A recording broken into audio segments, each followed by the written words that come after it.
സന്ദീപ് വാര്യർ നമ്മളൊക്കെ തെറ്റിദ്ധരിച്ചത്. സന്ദീപ് വാര്യർക്ക് വരുമ്പോഴേ പറഞ്ഞായിരുന്നു എനിക്ക് MLA ആവണം, MP ആവണം, മന്ത്രി ആവണം, ഇങ്ങനെയൊക്കെ ആഗ്രഹങ്ങളുണ്ടാവും. അപ്പോഴേ സംഘം പറയില്ലേ അതൊന്നും ഇവിടെ നടക്കാവില്ല, പൊക്കോളെ. ഇപ്പോൾ എത്തിയത് കറക്റ്റ് സ്ഥലത്താണ്.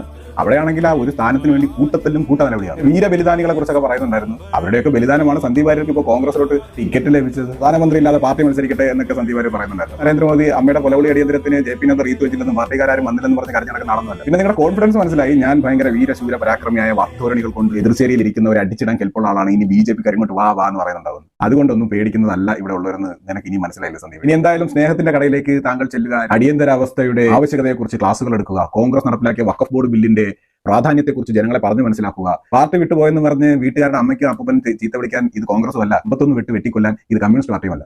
അതുകൊണ്ട് താങ്കൾ ധൈര്യസമേതം കോൺഗ്രസിൽ പ്രവർത്തിക്കൂ. ഞങ്ങളെല്ലാവരും ഇപ്പുറത്തുണ്ട്.